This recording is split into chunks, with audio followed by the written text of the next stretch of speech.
Okay, so today's video I want to talk about how do you know where a safe place to stealth camp is when you're in a city and it's a brand new city, you've never been there before, so you don't really know your way around. Now, I can only talk about my experience traveling between Arizona, California, even Nevada, and then of course coming up through Oregon and Washington.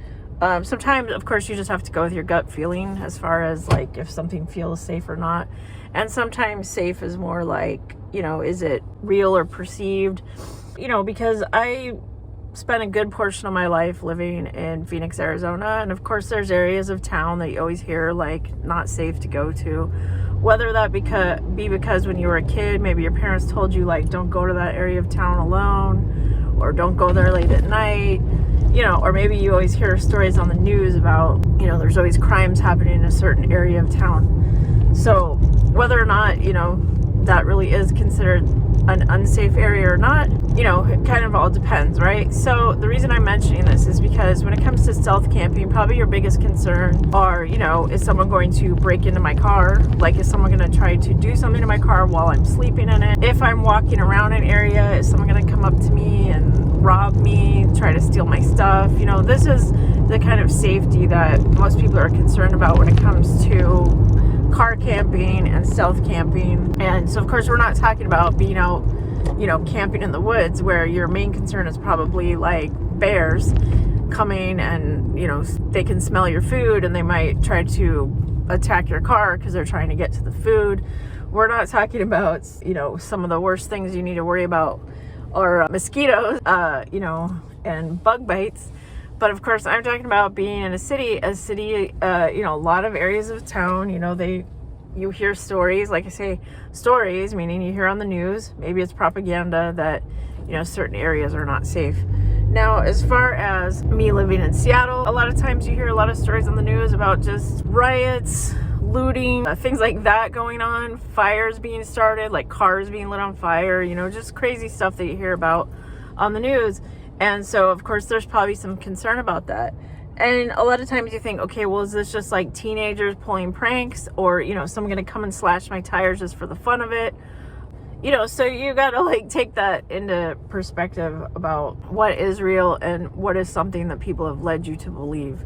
Now, like I said, when I moved to Seattle, I didn't know my way around. I didn't really have anyone to like be my tour guide and show me around. I kind of had to figure everything out on my own. But another reason I'm mentioning this is because, I knew the people that I worked with.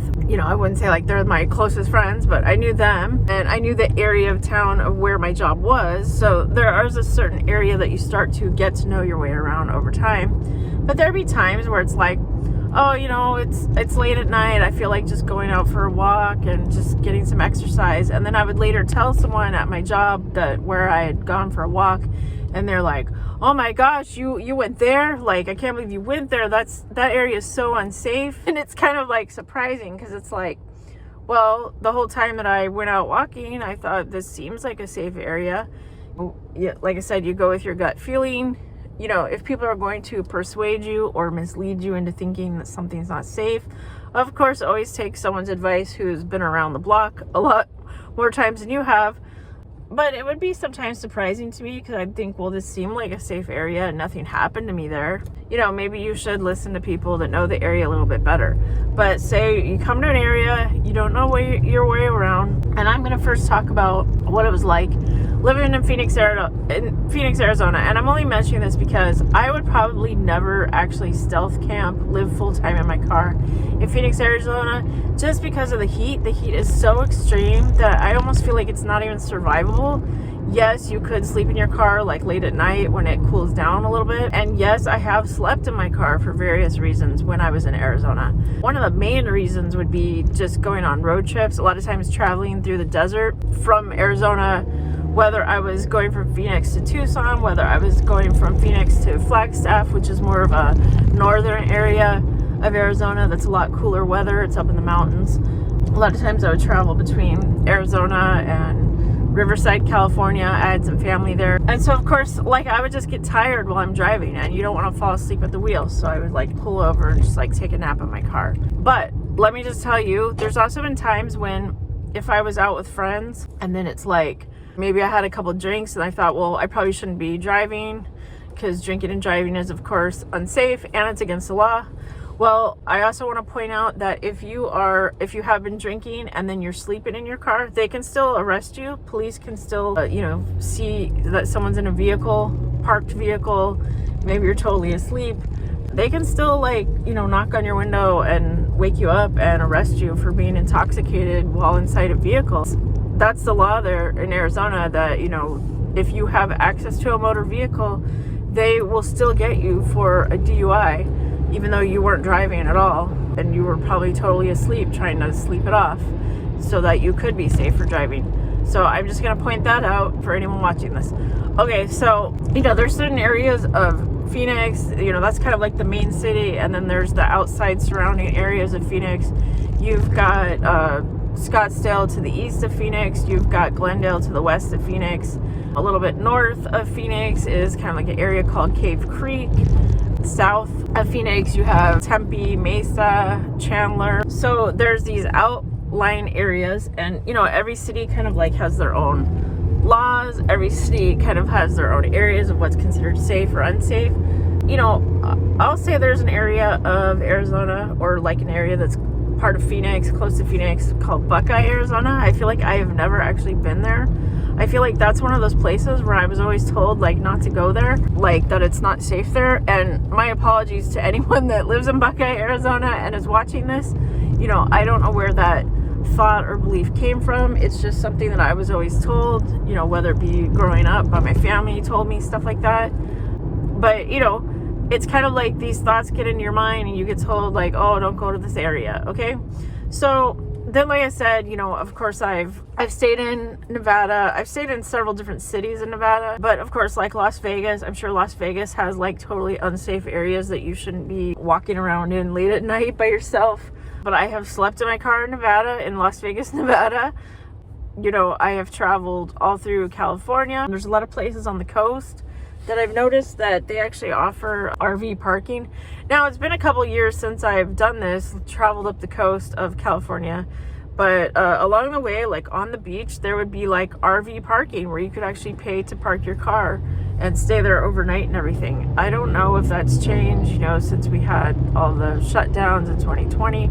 I don't really know how strict they are with, people living in their cars full time. And then of course, I've had my experience around Portland, Oregon, mainly because that's kind of a big city. But outside of Portland, I mean, it can be very rural areas and farms and very quiet and peaceful.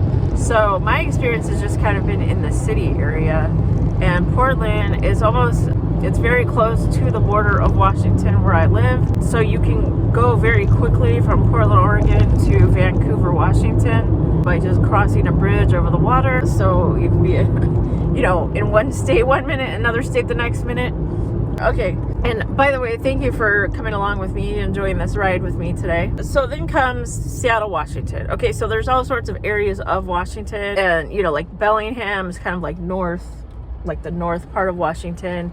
I have done some car camping there, stayed in my car, slept in my car. But what I want to talk about is mainly Seattle, because Seattle's the big city that people know and think of when they think of Washington. And of course, there's different areas of Seattle where, some people will say this area is not very safe, or this area is a really high class area. So that almost may be a red flag for someone to be well, don't go to that really fancy high class area of town, because they definitely don't want you camping in your car. You'll definitely stick out if they see a car on the side of the road or something like that. Okay, so this is why I mentioned that when I very first came to Seattle, and I didn't know where I was going to live, where I was going to sleep. I had kind of in my mind of what I would have done if I was back in Arizona. But, Seattle was a whole new ball game, right? I think I mentioned before how, at least in Arizona, they have rest stops along the highway that you could park and sleep at. And then Seattle didn't have those. So that I kind of ruled that out. So then I remember there was this grocery store. It was a big grocery store that was in Ballard. That's an area of Seattle. And I thought, well, maybe if I just stay close to a grocery store, that'll be a safe area, because, then they probably have a restroom or something I can use. And, then I drove around the area, and it was kind of there were just I don't know, like I got a bad feeling that it didn't seem safe there. So then I was like, okay, I'm just gonna drive around some more. And I think I mentioned this before, how I was kind of drawn to or thought that going near the university area where the college kids are, I thought maybe that would be like a safe place to go. And I actually did stay there for a while. I kind of like slept there a few nights, staying around the University of Washington area. And I had no issues there, no troubles whatsoever. But I really try to think back to like the very first days of when I was in Seattle and trying to figure out where I was going to stay, trying to narrow out what a good area of town was, because I really had no idea. So there were times where I drove kind of like far north of Seattle, a little far north into the east of Seattle is a place called Issaquah, and I found some apartment complex there. And I know people say you shouldn't do car camping in apartment complexes because, you know, they really don't like that. I tried to find an apartment complex where it had signs marked for visitor parking only. And even some apartment complexes, when you do find a place that has visitor parking, they will even have on the sign like, you know, limited hours, like 2-hour parking or something for visitors. But I found this apartment complex. It said visitor parking. I parked in it. It was late at night, so I tried to go there like late at night after people are probably already asleep. Then I tried to leave early in the morning before anyone woke up and question like why my car was there. So there is always kind of this idea of like, are people going to question why this car is here? So I stayed there, but then I realized that Issaquah is actually very far from Seattle. So for me to actually go out to Issaquah like every night and then come back to Seattle for work, especially when, you know, there's traffic, so that makes the driving even take longer than normal. So I realized that probably wasn't going to be a long-term place for me to stay. So when it comes down to where I actually eventually ended up staying and how I decided that place was great, I still try to think of like, how did I exactly find the place? Because clearly I found it on my own. No one told me to go there. I got into this little gift shop and they had, you know, little like unique things and whatnot. And, you know, I think I was just thinking like, I really need to use the restroom, but the store didn't have a restroom that was there for the public to use. And I knew there wasn't really any other place nearby because, you know, even like restaurants, fast food places, they won't really let you use the restroom. So I was really just trying to figure out what should I do. And I had left that store and then I drove down the street and I had kind of saw out of the corner of my eye a public park where there were like kids playing soccer and all that. And there was like a little building off to the side. And I assumed, well, that building must be like public restrooms for all the kids that are there playing soccer. So I was like, okay, I'll just park my car. I'll go over there and see if the bathrooms are even open, because who knows, half the time bathrooms are like locked up or closed or out of order or whatever. So then I was like, okay, I'll just go over here, check it out. The bathroom was open. I used it. And then I realized like, okay, well, this is a place, like, note to self, I can come back here anytime I want to use the bathroom. Now I certainly wasn't thinking like, oh, now I'm gonna just live at this park, because it was a public park and there was a parking lot, but obviously like you can't just like go and live at a park. But I knew I could always come back to this bathroom. And I think over time, because I had always like in my memory just thought I'll go to this bathroom, there were times when there was a big mall. Sorry, I'm changing gears here quickly. There was a big shopping mall that I would sometimes go to, not only to use their restroom, but to go eat food at their food court. Well, over time, this mall has since gone through some construction, has basically closed down. You know, obviously closed down during the 2020 shutdowns. Then they were like remodeling it, and they were going to make it into a ice rink training center for the hockey team that's in Seattle. And they were gonna do all this stuff. So they basically like shut down all the stores that were in that mall. But back then, I would actually go to this mall a lot, and I would use it as a place to just like park for a while. And at the far end of the mall, I guess it was still considered the mall parking lot, but it was kind of away from where most people park. So I would park there, and I'd slept there many nights, and no one ever, you know, came over and like knocked on my window or anything like that. So technically the mall was kind of like my home base for a while. But like I said, over the years since then, they've shut down that mall. They closed all the stores inside that mall. The food court is, you know, no longer this booming happening place. I can no longer go there to use the restroom. So things have changed. So I definitely can't tell people, hey, you should go stay at the mall, because that's what I did. Because like I said, things have changed over time. But I think that what had happened since then from that mall, I would just think, okay, well, now I need to find another place to go use the restroom. And the park that I was talking about where the kids were playing soccer, you know, I just kind of like would drive around that neighborhood and I'd think, okay, well, I'll just park in this neighborhood. And then that way, like, you know, in the middle of the night when I wake up, if I have to go use the bathroom, I can go over to that park because that's like the closest bathroom to where this neighborhood was. So let me just say that over time, so we've talked about this in some of my previous videos about how a lot of people, they just park on the street. A lot of the neighborhoods in Seattle are like that. Apartments don't always offer parking, so people have to just park on the street. And then also, even if you own a home in Seattle, some homes don't even have like garages or anything. So people just park on the street. So that's totally normal. So what I noticed is I would start to park on the street and I would think like, I've parked here almost every single day. So now people are going to start thinking that I probably live in this neighborhood because they see my car there every day. So that would make the most sense. And so what ended up happening is I actually would park at almost the same exact spot for like 6 months straight.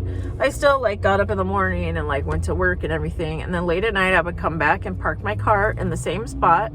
And then I thought over time, people must just think I live here because they're seeing my car here every single day. And you know, when I come and go just like any other person in the neighborhood who gets up and goes to work. And I feel like that was my own like safety and security feeling, that because I had just over time scoped out this place, parked there every day, never ran into any sort of trouble, that just became where I lived, was in that one parking space. And I also like, I know it as like, if I was to drive back over there now and to point it out, I know it because it was always directly on this one tree. And the tree, you know, the tree gave me shade, but the tree also like kind of prevented a lot of the rain coming down on my car, because sometimes it can be very loud to listen to rain fall on your metal roof all night long while you're trying to sleep. And I felt like I found the perfect spot. And of course, it's one of those things that it's so perfect that I don't want to like give it away or anything. Obviously, I'm not parking there anymore, but I just felt like that was home for me. That was something that I found over time on my own. It took a while to find the so-called perfect spot, right? Because it takes time to like learn your way around a new city, learn like what's considered a good area. And this is why I just thought it would be an interesting topic to cover today for anyone that is interested in stealth camping. Of course, you are probably watching this from whatever area you happen to live in, so you kind of can follow your own rules on what's considered safe, unsafe. But basically, like I said, I think most people are more concerned about something happening to their car. They don't want to get their car broken into. They don't want someone to, you know, break their windows, slash their tires, anything like that. That's all very concerning stuff. So thank you for watching today. I did want to keep this short and sweet, but I think I'm already almost 20-minute long video here. So thank you for coming along for a drive with me today.